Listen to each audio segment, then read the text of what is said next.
Et bien entendu, comme nouveau remake aussi d'un autre classique Disney, même si bon, je suis pas vraiment fan de ce classique Disney, Peter et Elliot le Dragon, ou Pete's Dragon en anglais, qui est justement, Elliot a eu droit à un nouveau relooking pour cette version live.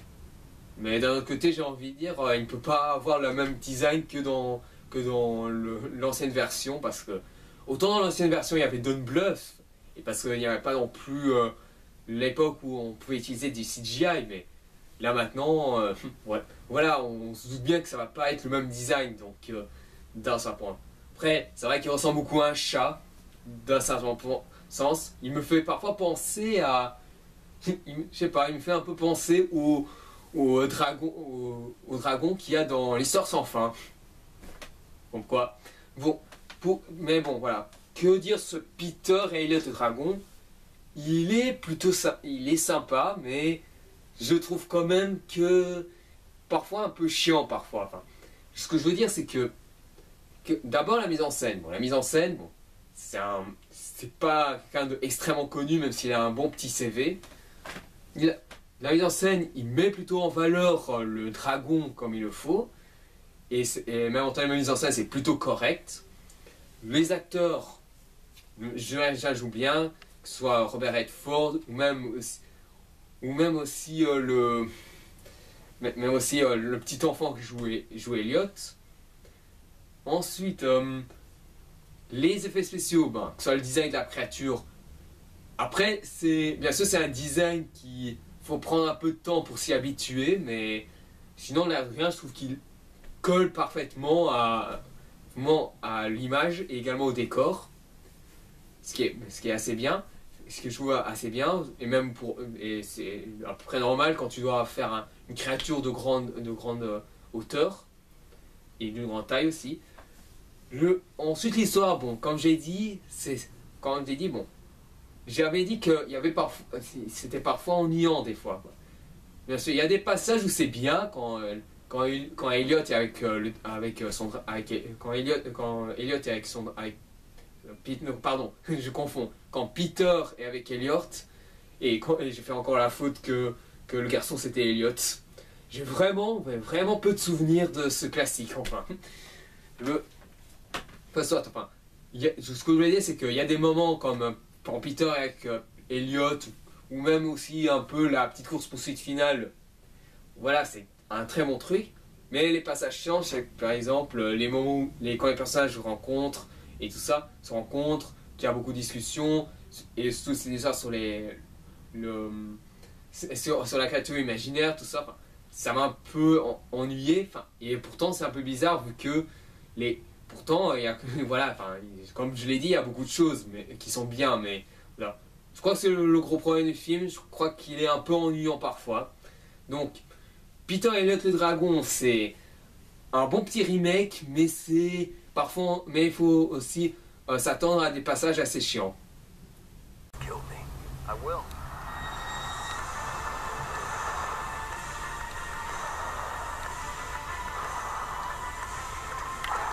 Remember, first to finish, last to die. Are we having fun now, brother?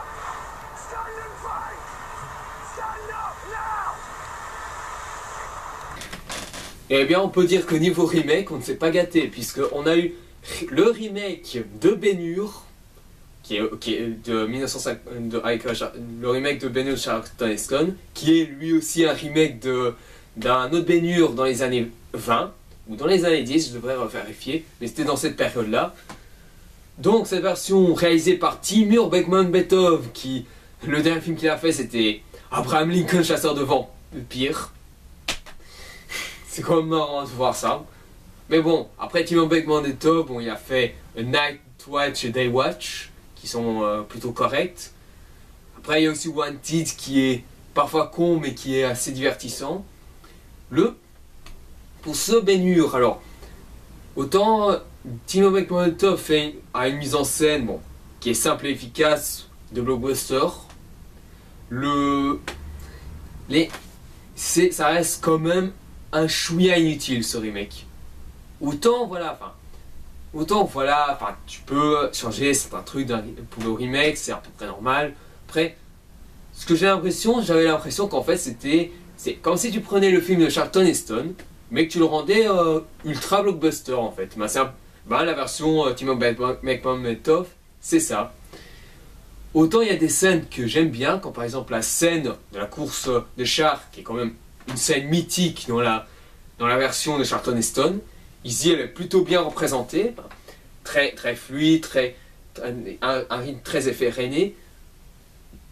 Ah. Les décors, pour la plupart, ça représente bien à l'époque. Les acteurs, du moins, ils portent bien le portrait du personnage, mais après, le problème, c'est que justement, au scénario, il n'y a presque pas grand chose à raconter. C'est limite la même histoire que les anciennes versions, mais en version blockbuster. Donc voilà, tout ce que j'ai à dire sur ce nouveau Ben-Hur, c'est la version blockbuster des versions précédentes de Ben-Hur. Et c'est tout.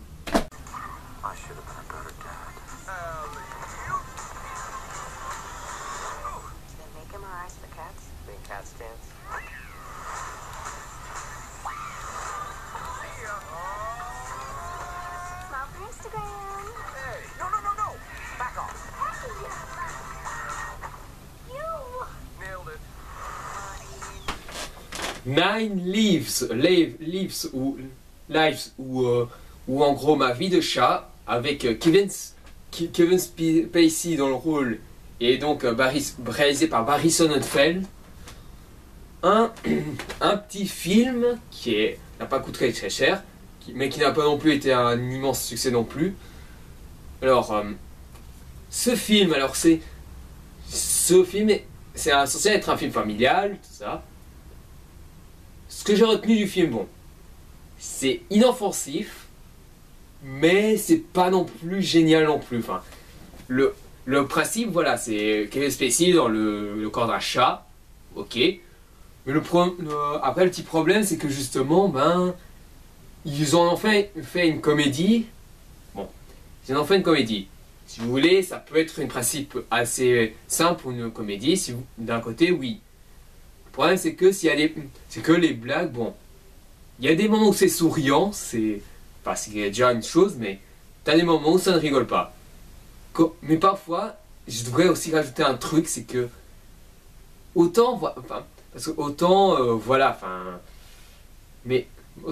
trouve quand même qu'il y a des moments où on voit trop, il faut voir par exemple quand Kevin Spacey tombe, ou alors quand lui en chat tombe, ou même parfois quand le chat fait une action presque spectaculaire comme ça. Voilà, je trouvais ça un peu trop surexagéré quand même, au niveau des effets.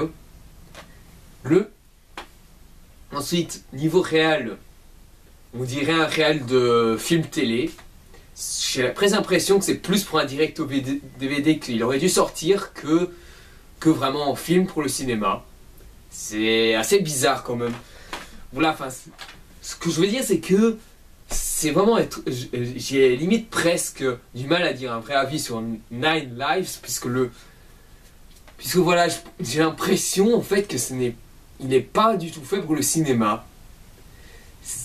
C'était une impression que j'avais déjà après que je suis sorti du film en fait. Et j'étais allé le voir au cinéma. Comme quoi.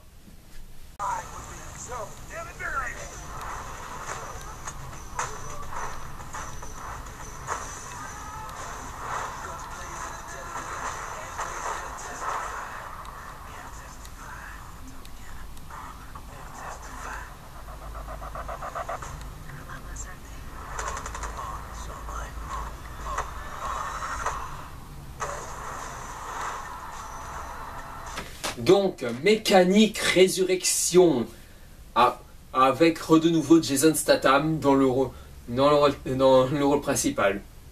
Alors, ce que je sais, c'est que c'est la suite du Flingueur de Simon West, que j'ai également dans mon étagère.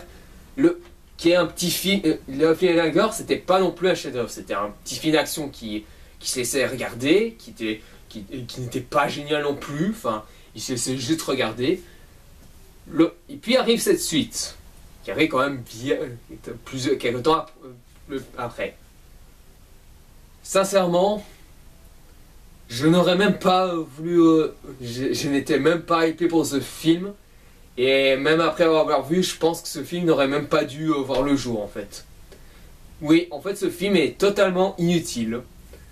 Déjà parce que je trouvais que la fin du premier se suffisait à lui-même. Enfin, c'est que c'est cette impression de tourner en boucle comme ça. Et que justement, ben, le vrai méchant c'était son élève. Voilà. Pour le deuxième... Ici pour le coup il continue à faire des meurtres. Et c'est ça aussi le problème qu'il est inutile, c'est que ben, c'est une redite du premier. C'est juste ça en fait, c'est une redite du premier, mais sauf que contrairement au premier, c'est vraiment il reçoit un contrat pour le faire. Là pour le coup, il doit faire des assassinats, sinon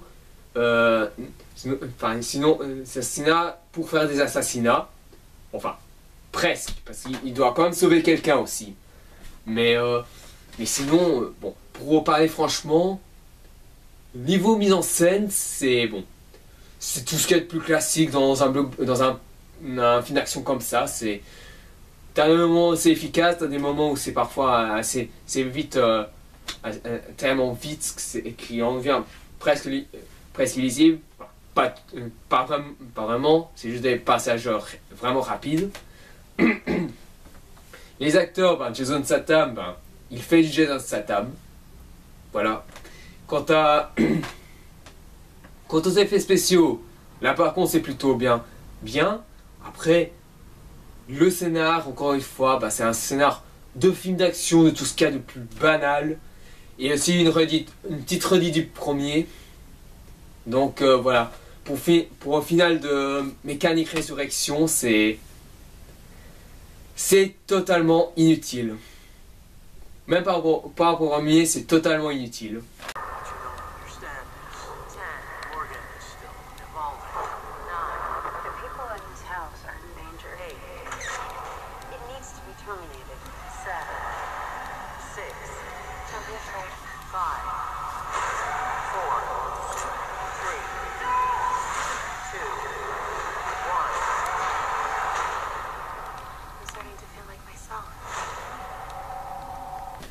Par contre, un film qui est réalisé sans nul doute par le fils de Ridley Scott, c'est bien entendu Morgan, un petit film assez étrange qui est pas d'une fille avec une personnalité et des pouvoirs assez étranges. Alors, quoi penser? Ben, pour commencer, la mise en scène de ce réalisateur, ce nouveau réalisateur donc, est plutôt bien pensée, bien foutu dans sa mise en scène, avec un bon éclairage, une bonne esthétique. Niveau acteur, il y a du bon, et aussi du bon dans le sens mystérieux, comme celle qui joue Morgan, comme par hasard. Après, niveau effet, ben ça dépend. C'est assez bien dans l'ensemble, même si après, c'est vrai qu'après, il y a des effets qui jouent avec le décor également. Ensuite, niveau histoire, bah, là ça coince un peu parce que ça part dans une postulat de base assez bien pensée, mais après au final, ça tourne parfois dans le côté bancal, ce qui est un peu triste. Pour un premier film, bon, voilà, c'est ça ce que je vais dire sur ce Morgan, c'est que pour ce Morgan, c'est un premier film qui est plutôt convaincant dans sa façon de faire, mais qui dans son scénario, il y a encore des efforts à faire.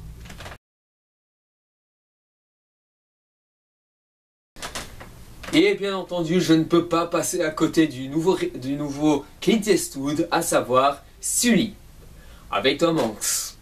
Donc ici, en fait, ça relate l'histoire de Sully, qui était celui qui a sauvé une bande de personnes dans un avion, et ainsi que son équipage. Sur un vol à plusieurs mètres d'altitude qui s'atterrissait carrément dans l'eau. Donc pour commencer, bon, la mise en scène qui teste tout, toujours aussi propre. Après, ce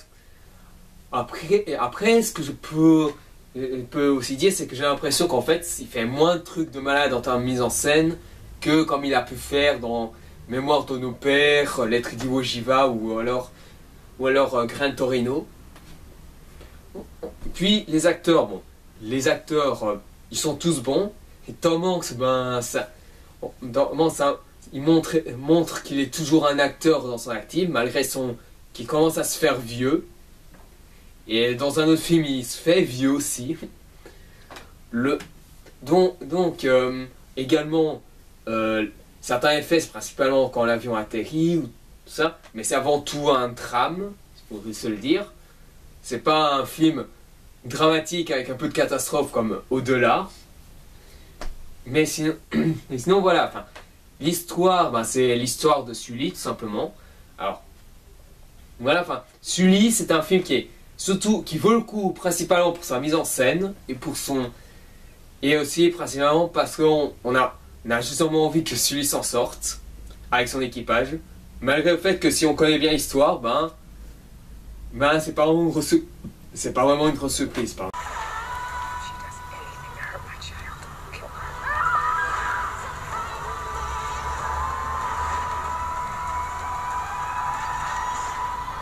Et donc c'est reparti pour un pseudo-film limite sociopathe avec When the Boss Breaks, qui est un film dans lequel une fille devient complètement tarée car elle se prend pour la fille des parents et qui veulent tuer leur bébé. Ouais, déjà avec le postulat de base, ça fait déjà peur. Mais pas dans le bon sens. Le problème de ce film, et c'est principalement parce que le postulat est parfois fait peur, mais si c'est bien fait, ça peut fonctionner. Le problème, c'est que quand ça arrive presque un peu comme avec la correspondante, The Roommate, toujours dans l'étagère, c'est que justement le problème, c'est que ça revient dans un film d'horreur soi-disant bancal, mais où il y a peu de meurtres, je vous le dis tout de suite. Si vous attendez vraiment avec beaucoup de meurtres, vous risquerez d'être déçus. Car le film, il y a aussi un petit côté érotique, mais si le côté érotique marche dans un sens, le film oublie un peu de se construire. Voilà, enfin, le film est parfois chiant. C'est ça, il est extrêmement chiant des fois, et les peu de scènes qu'il y a, même de tension, sont limite parfois risibles, tellement le réalisateur ne fait pas un effort pour la mise en scène. Dans la mise en scène, ou alors même d'instaurer une ambiance.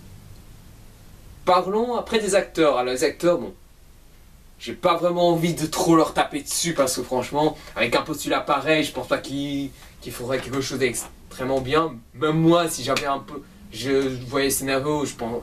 Moi-même, j'aurais pas si bien joué que ça non plus, donc je me serais limite fait chier.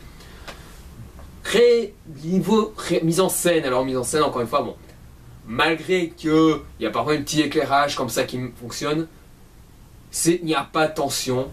L'ambiance est limite invisible, ce qui est vraiment choquant pour un film soi-disant un peu effrayant. Enfin, je dis pas que c'est censé être un film totalement horrifique comme ça, mais un peu effrayant, parce qu'il y a quand même un petit côté paranoïaque.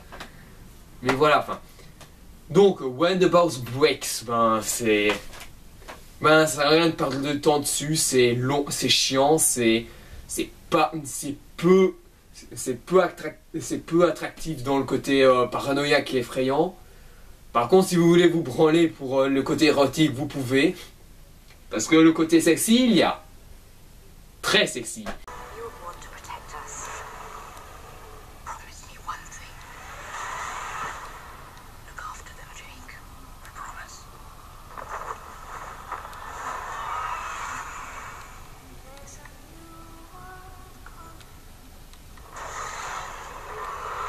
Et bien entendu, le plus grand fan de Tim Burton que je suis ne peut pas manquer un film comme ça, à savoir Miss Peregrine et les enfants particuliers, qui est l'adaptation d'un vieux roman aussi. Et aussi que la plus grosse anecdote, c'est que le château dans lequel il allait pour tourner était en Belgique. Voilà. Donc, Miss Peregrine, alors c'est... Là, pour le coup, c'est vraiment un gros retour en force pour Tim Burton. Bon, il continue un peu à faire le truc, je fais ce que je veux, comme ça, des trucs comme ça. Mais là, j'ai l'impression qu'il assume beaucoup plus et donne un peu plus de sa folie, ce qui est une très bonne chose. Car même s'il y a de manière générale, j'aime tous ces films. Et même, je considère quand même qu'il y a quand même des films mineurs. Et le plus mineur, c'est son remake de La Planète des Singes. Dark Shadows aussi. Et aussi un peu Alice au Pays des Merveilles aussi. Car dans ces films-là, je trouvais que j'ai l'impression qu'il se perdait un peu. Enfin, il instaurait un style, et toujours un style, mais t'avais pas l'impression qu'il donnait assez de folie.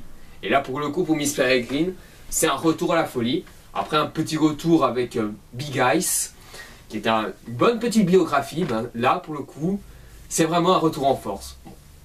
Mais bon, je vais essayer d'y aller, parce que répéter à chaque fois tour de force, c'est facile, mais si je l'explique pas. Alors, niveau acteur, je comment dire ça. C'est vrai que c'est dur de faire jouer principalement que des jeunes, parce que il faut aussi leur apprendre comment bien suivre le personnage, tout ça. Mais en général, ils jouent assez bien leur personnage, et chacun dans leur style. Après, il y a aussi les anciens. Bon, il y a Samuel L. Jackson, encore une fois. C'est un habitué chez lui, vu que c'est l'acteur noir le plus payé. L'un des acteurs noirs des plus payés, pardon. Les effets spéciaux, alors les effets spéciaux, c'est un gros patch. D'un côté, il y a des CGI, mais il y a aussi un peu de stop motion. Les squelettes, même dans la bande-annonce, vous voyez, c'était vraiment du stop motion. Et c'est vraiment bizarre de voir un style dedans, alors que normalement, c'est principalement du CGI qu'ils utilisent, que Tim Burton utilise, mais bon. Et ensuite, venons-en à la réalisation de Tim Burton. Cette fois-ci, Tim Burton se lâche un peu plus. J'ai l'impression qu'il a un peu plus compris que les derniers films qu'il a fait avant Big Eyes étaient pas super, et que justement il s'est dit bon, j'ai essayé de tenter d'intelliger ça n'a pas marché, je me suis un peu perdu, maintenant voilà, si je veux continuer à rester dans la sauce, je dois y aller à fond. Et là pour la mise en scène, il s'est lâché et c'est vraiment magnifique en termes de mise en scène. Vraiment des beaux plans, une bonne esthétique et une bonne idée de cadre. Et sans oublier le côté complètement foufou, qui est un style à lui bien précis. Et bien entendu l'histoire. Alors, l'histoire, quand on regarde, ben, c'est l'histoire du livre, mais version Tim Burton, c'est-à-dire qu'il y a son côté un peu fantastique, très bizarre. Même les effets sur certains des enfants, et j'ai oublié d'en parler, c'est par exemple celui sur le garçon qui est invisible, ou celle qui a la bouche sur la tête, ou alors celle qui lévite. Ou même aussi celle qui crache, je crois qu'il crache du vent, enfin parce que normalement quand elle fait ça dans l'eau, tout l'eau part, mais bon, soit je dis ça. Alors, mais en général, Miss Peregrine est une très bonne surprise cette année. Il n'y a rien à dire, c'est vraiment, j'ai été pris dedans. Je pense que c'est le meilleur film de Tim Burton qu'il a sorti ces derniers temps. Parce que même moi qui ai aimé ces films mineurs, même dans ces... Il faut savoir aussi dire qu'un chat reste un chat.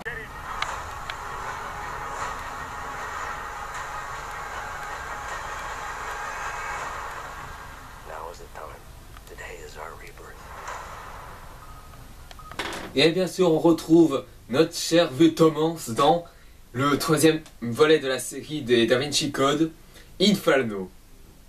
Donc, pour vous resituer sur mon avis sur la série, Da Vinci Code, ben, je le trouve un peu sous-estimé, même si c'est vrai que il y a des petits problèmes par-ci par-là. Par contre, j'ai beaucoup aimé Angers Démon, qui était bien fait dans son ambiance, dans l'enquête et également dans l'histoire même, avec les Illuminati. Et puis arrive ce Inferno, où justement c'est une maladie qui pourrait tuer des millions, et des milliers, voire même des millions de personnes. Alors Inferno, en fait, j'ai été un peu dans un cas assez délicat après avoir vu ce film. j'ai pas trouvé l'épisode, enfin, je veux dire l'enquête, une enquête chiante ou même mauvaise, mais c'est juste que par rapport à Angers Démon et même à Da Vinci Code, elle est beaucoup moins prenante. Enfin, mais c'est surtout à cause de certains points. Pourtant, voilà, niveau qualité, bon, il y a surtout les acteurs qui jouent très bien. Enfin, Tom Hanks joue toujours aussi bien le personnage, même si ça sent qu'il a bien vieilli, ce qui fait que les scènes d'action, ben, il est un peu moins dedans, on peut dire. Pour les effets, bon, il y en a que ça passe bien, donc c'est pas vraiment un gros souci. Mais le problème, ça vient surtout un peu de la mise en scène qui... On voit que la mise en scène, là où il y avait une certaine atmosphère dans le Da Vinci Code et dans Angers Démon, là pour le coup, tu as l'impression que pour Soleil Inferno, que c'est un film d'action de tout ce qu'il y a de plus simple en fait. Le scénario en soi, ben, il n'est pas inintéressant, mais voilà, comme l'enquête en soi, ben, c'est beaucoup moins intriguant en fait. Tu sens moins le truc qui faisait un petit peu la force de Da Vinci Code et de Angers Démon. Donc voilà, ben Inferno, c'est une petite déception. Et on n'y peut rien.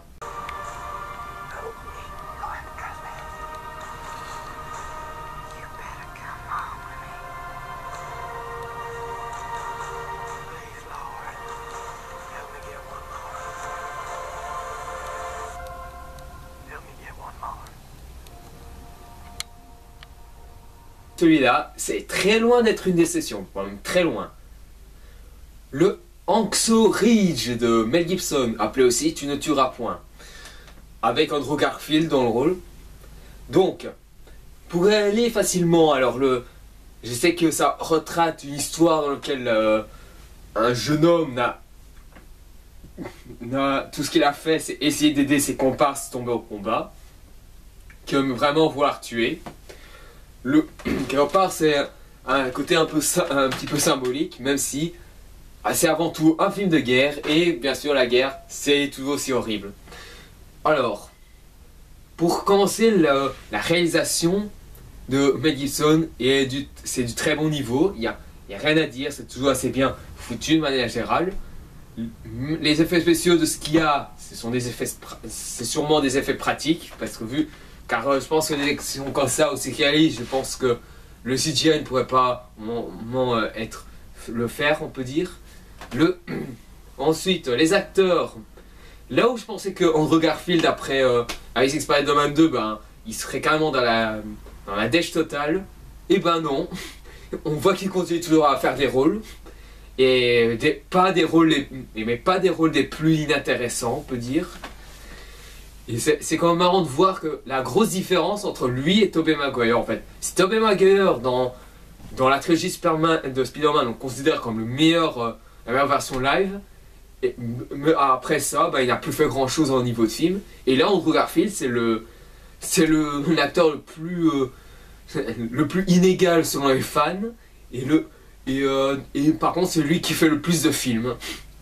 C'est quand même marrant, c'est quand même marrant l'ironie quand même. Mais bon, mais voilà, pour dire franchement sur Andrew Garfield, c'est l'acteur qui capture l'écran à lui tout seul, on peut dire. Faut dire qu'il est le personnage principal, mais tous les autres acteurs jouent super bien leur rôle. L'histoire, c'est avant tout c'est un côté très symbolique malgré le côté film de guerre. Après, ce qui peut être bizarre, ce qui peut un peu rebuter certaines personnes, c'est justement que c'est un film de guerre et bien entendu je connais des gens qui sont pas vraiment fans des films de guerre, beaucoup MJ, mais voilà, c'est sûr que ces gens-là ils seront un peu moins sceptiques, un peu moins ravis d'aller le voir. Après peut-être qu'ils verront voir quand même parce que c'est Mel Gibson et que c'est un bon réal, malgré qu'ils sont un connard dans la vraie vie. Mais bon, voilà, Tu ne tueras point ou Hacksaw Ridge, c'est un excellent film de guerre. Et maintenant, tout ce qu'on attend, c'est le nouveau film de guerre de Nolan.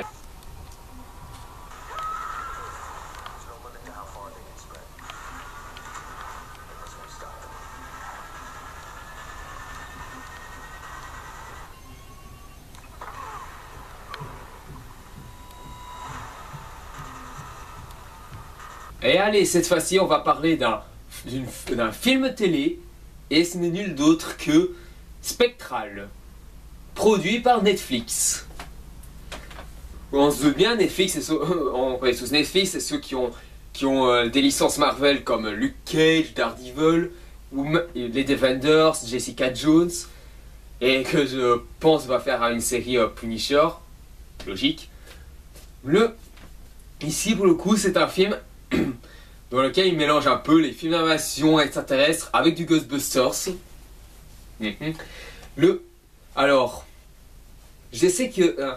si niveau série, c'est la claque, autant pour les films, il y a un peu des efforts, toujours des efforts à faire quand même. Le problème de ce film, en fait, c'est qu'il est extrêmement lent, des fois. Enfin, il y a des petits passages qui sont vachement sympas, enfin, comme on peut le voir dans l'abondance, les scènes d'action.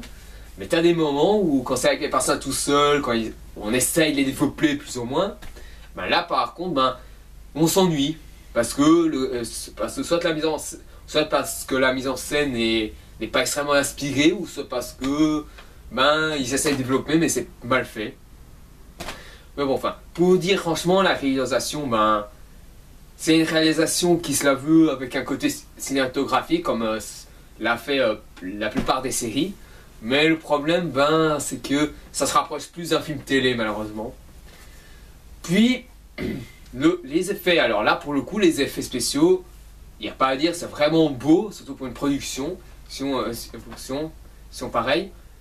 Même visuellement, c'est pas non plus moche, faut pas non plus lier. Les acteurs, ils font ce qu'ils peuvent, mais sinon c'est au niveau de l'histoire que c'est vraiment le gros problème. Et voilà, ça handicape beaucoup plus le film qu'autre chose. Voilà, enfin, Spectral, c'est un film télé qui est amusant sur les scènes d'action, mais qui est assez chiant de manière générale. Peut-être la prochaine fois. 1, c'est pas assez. 3, c'est trop.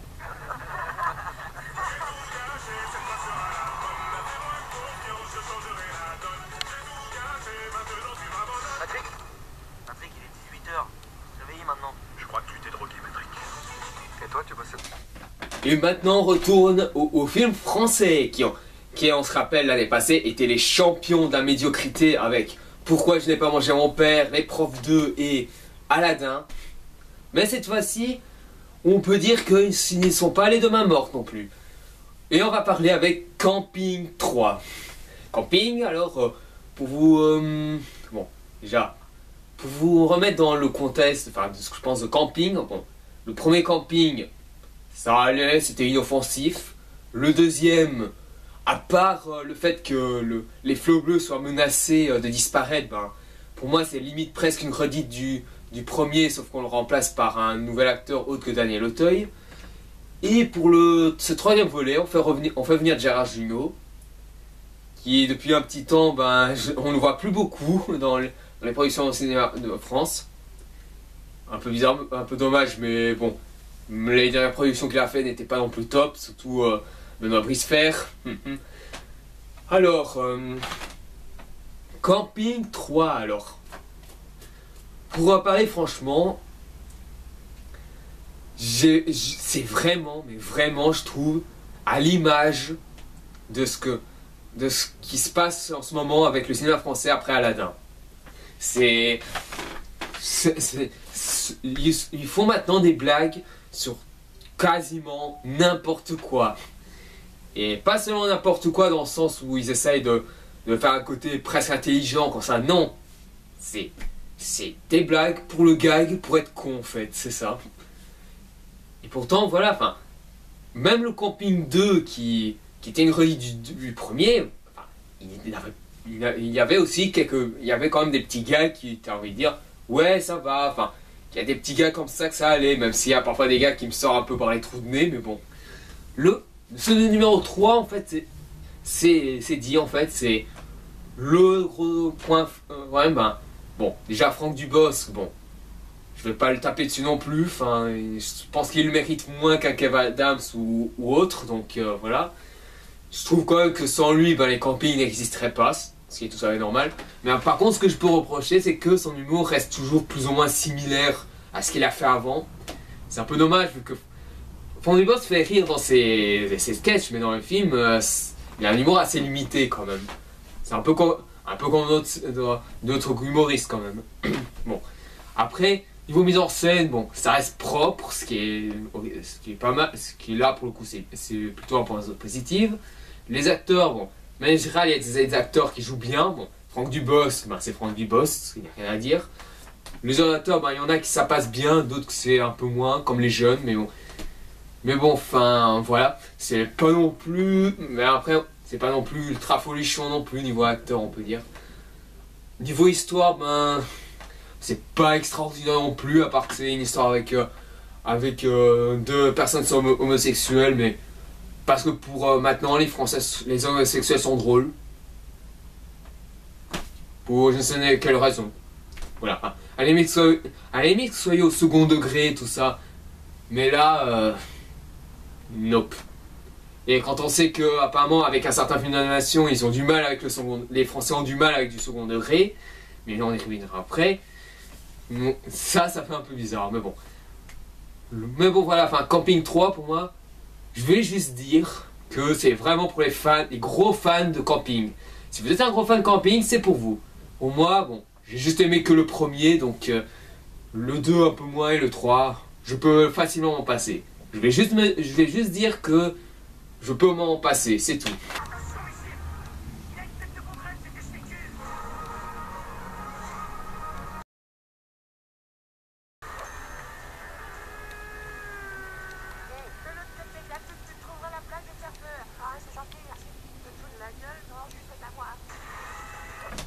Qui aurait pensé que Brise de Nice ou Bryce the Nice allait revenir, mais tout en cassant le second volet pour faire sortir Brise 3, réalisé par James Hutt, qui a réalisé le Lucky Luke avec Jean Dujardin, et qui a aussi fait Brise de Nice, Premier du Noir avec Jean Dujardin. Quelle coïncidence. Donc, Brise 3, alors, pour vous dire tout de suite, quand j'ai vu les bandes annonces, j'avais un peu peur, surtout après avoir attrapé plusieurs fois la grippe avec Aladdin, on se doute bien. Je commençais un peu à me méfier maintenant de la comédie française populaire. Puis arrive ce Brise 3 qui a un humour toujours aussi cartoonesque. Faut dire que le premier a aussi cet humour un peu décalé que Jean Dujardin aime si bien faire. Faut non plus pas oublier que Brise de Nice c'était un personnage qui a été créé par Jean Dujardin dans des spectacles, dans des petites vidéos comme ça, donc voilà. Donc, pour parler franchement, niveau réalisation, James Hutt fait un film plutôt convenable, enfin c'est une mise en scène plutôt convenable. Là, il n'y a pas vraiment gros souci à se faire. Les acteurs, on retrouve Clovis Cornillac et Jean Dujardin dans leurs rôles respectifs. Et ce qui est un peu bizarre, c'est que justement, la plupart des bandes annonces, c'était que des sketchs. Bon, au moins on peut dire, ça ne reflète pas le scénario du film. C'est déjà ça, on peut dire. Alors, les sketchs, on va parler des sketchs. Alors, les sketchs, pour le coup, c'est totalement con. Mais c'est le con dans le jouissif en fait. J'ai presque l'impression en fait que ce film aurait dû être ce que aurait dû être les profs 2 en fait. Autant le prof 1, bon, moi ça m'a laissé de marbre, et le 2 ça m'a sorti par les trous de nez, mais je trouve que c'est ce qu'aurait dû ressembler les profs 2. C'est assumer leur côté complètement con en fait. Mais bon, la différence c'est que dans les profs 2 c'est Kev Adams, c'est dans le BS3 c'est Jean Dujardin, mais je suis désolé si je rabâche à chaque fois sur Kev Adams, mais voilà, enfin. Mais il faut se dire, Aladdin m'a traumatisé. Donc, voilà, enfin, Brise 3, pour parler franchement, déjà, faire un résumé assez rapide. Bon, comme je l'ai dit, la mise en scène est plutôt convaincante, les acteurs jouent leur respectif comme il le faut, les sketchs sont vraiment sympas. Bref, si vous êtes fan de Brise de Nice ou alors que vous êtes vraiment, je dis bien, adore cette comédie complètement con, eh bien vous pouvez aller voir ce film. Dans le cas contraire, vous pouvez toujours voir un autre film. Malouf, Malouf. Et comme le disait papa, nous sommes des vampires, voilà d'où vient ce titre. Arrive ce qui arrive. Et cette fois-ci, on va parler d'un film que Durandal en a parlé et Valentin Bréheret des Chroniques Cinéphiles a parlé, Maloot ou Slave Blake en anglais. Alors, pour penser franchement, ça m'a laissé de marbre ce film. Je vois en fait en quoi le film veut venir, à savoir une comédie complètement fou, complètement déjanté, des personnages complètement barges dans leur tête et des noms complètement bizarres comme l'inspecteur machin. Voilà, enfin c'est des idées un peu loufoques comme ça. Mais le truc c'est que ça m'a juste pas mis dedans. Voilà. Pour aller plus dans le clair, en termes de mise en scène, c'est plutôt bien foutu. Il y a, que ce soit dans le jeu des lumières et tout ça, on voit bien que c'est plutôt bien foutu. Le budget a été bien utilisé dans ce côté-là. Puis, les acteurs. Alors, les acteurs, ils sont dans un délire complètement fou. Et c'est normal, vu le film le film est totalement délirant, donc, voilà. Donc, ils doivent être dans un concept beaucoup plus délirant. Mais le problème, c'est que l'histoire, elle m'a pas pris tant que ça. Alors, c'est une comédie, ce que je sais, avec une petite enquête comme ça. Mais le truc, c'est que le côté décalé, autant ça passe pendant un petit temps, mais après, il y a des moments où ça fait un peu ennuyer. Et pourtant, je suis un grand... J'adore beaucoup l'humour complètement décalé. Hein. Que ce soit même les films de Louis de Funès, ou même les films beaucoup plus crades comme les South Park et tout ça, voilà, enfin c'est de l'humour complètement décalé, mais là pour le coup, je vois en quoi ils veulent venir, mais voilà, enfin c'est... Voilà, pour conclure, enfin ce que je veux dire c'est que, je vais pas dire comme Durandal que c'est de la merde, mais c'est juste pas pour moi. Voilà, le film n'est juste pas pour moi.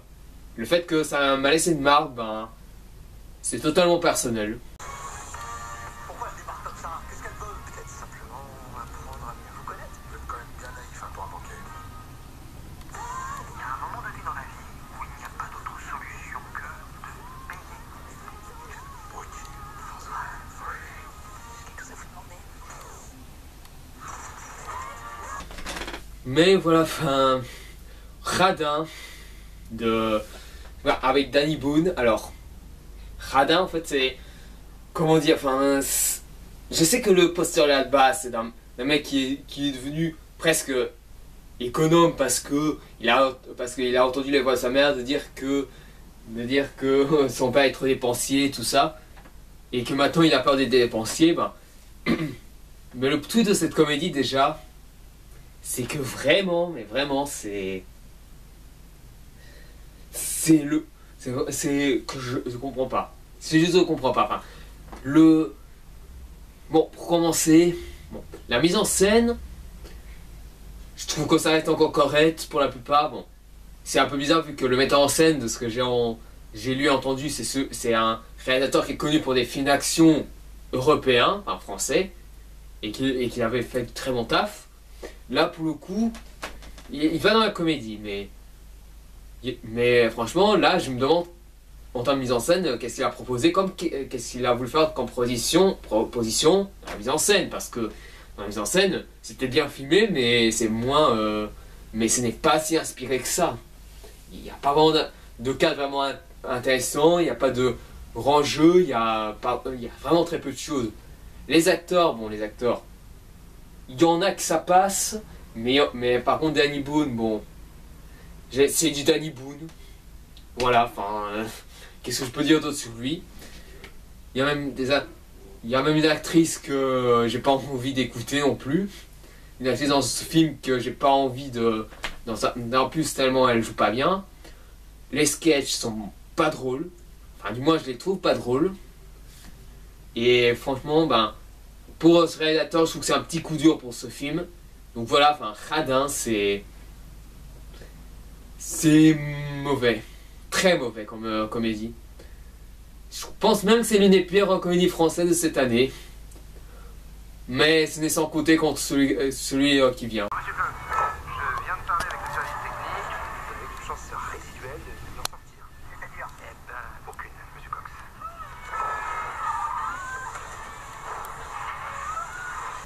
Et allez, on va maintenant parler de À fond avec José Garcia dedans. Alors, enfin, José Garcia, je me demande si c'est lui parce que la tête de l'acteur me fait penser à lui, mais bon. Donc, À fond, alors. J'ai entendu j'ai vu les critiques du Randall et des chroniques du cinéphile qui disaient que si justement, le film aurait pu marcher si c'était un film d'action. Moi personnellement, je trouve que dans les deux cas, que ce soit action ou comédie, le film aurait pu échouer d'une certaine façon parce que car à un certain point, je ne sais pas. Enfin, le truc c'est que le problème à fond, bon, ils ont confié ça à un réalisateur qui est connu aussi pour les films d'action. Je crois que c'est celui qui a fait À coup portant. Je pense que c'est lui. Et là, franchement, enfin. Autant que mise en scène, il sait bien gérer l'action. Et on voit que pour la course-poursuite, de manière générale, c'est plutôt pas mal. Mais le problème, hein, c'est que c'est caché par le côté comique derrière qui encore une fois n'est pas drôle et qui reprend à nouveau le truc simple des comédies françaises, à savoir un père, une femme qui doit se remettre ensemble là, avec un fils de je ne sais où. Et voilà quoi, c'est... j'ai l'impression en fait... À chaque fois que je vois des comédies françaises, du moins populaires, j'ai l'impression de voir presque la même chose en fait. C'est limite encore plus dérangeant qu'un MCU, j'ai l'impression. Car même le MCU fait des petits changements quand même. Même si c'est des upgrades. Donc, pour parler après, franchement, bon, ça j'ai parlé du scénario qui était... Enfin, dont l'action gérait bien, mais que l'humour tue tout en gros. La mise en scène, comme j'ai dit, est bien menée, ça je l'ai dit. Les acteurs, ben je sais pas, enfin, il y en a qui s'en sortent bien, mais t'as des moments où c'est un peu trop, ils en font trop des fois. C'est vraiment, j'ai envie de dire, que pour les acteurs, il y a du bon comme du mauvais, mais voilà. Donc, À fond, c'est pas extraordinaire non plus, enfin. L'action, du moins la course-poursuite, elle est bonne. L'idée de base, enfin, peut être alléchante dans un certain point, mais mal exécutée, malheureusement. T'es dans un genre qui ne l'appartient pas, ben... Voilà. Ben, ça le problème, aujourd'hui, le peu de films français que j'ai vus, ben, à part Brice 3, il n'y a aucun de ces films qui m'a vraiment mis dedans. Et puis, Omar Sy arrive.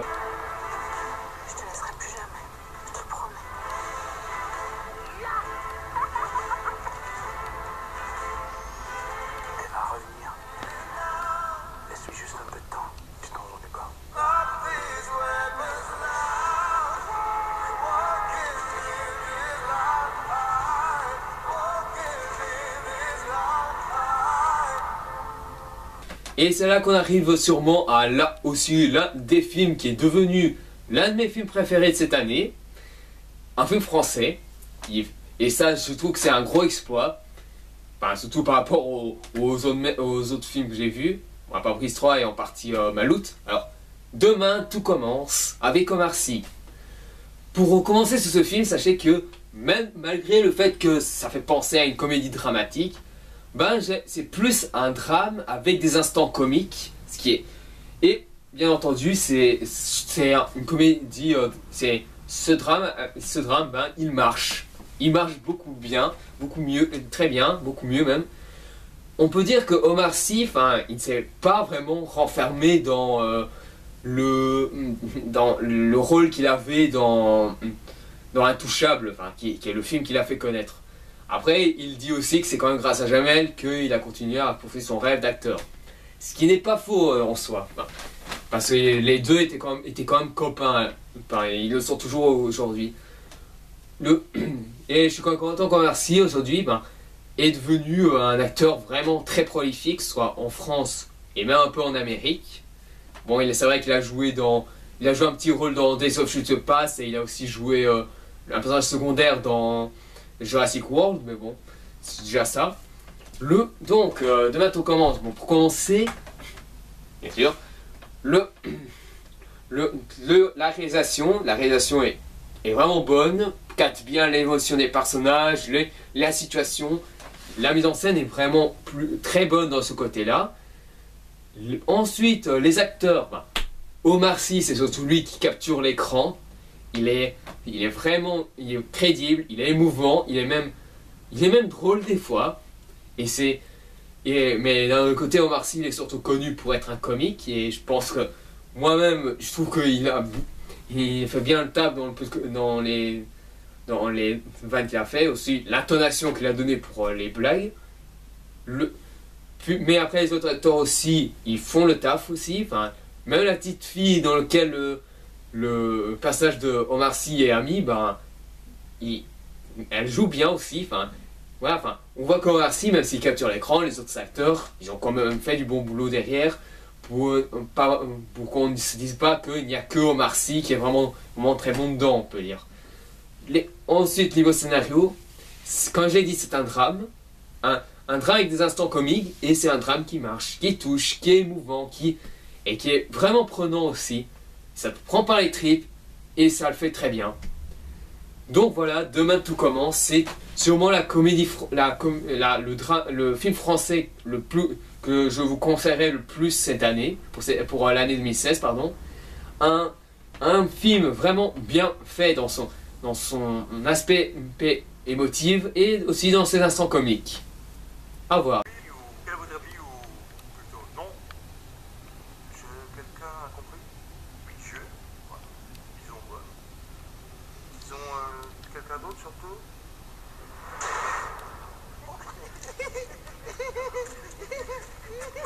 Oh, vous nous rejoignez les deux cons! Oh, il connaît le prénom. C'est vrai que j'avais oublié celui-là aussi. Bon, la tour de contrôle infernale de Eric Judor avec Eric et Ramsey dedans.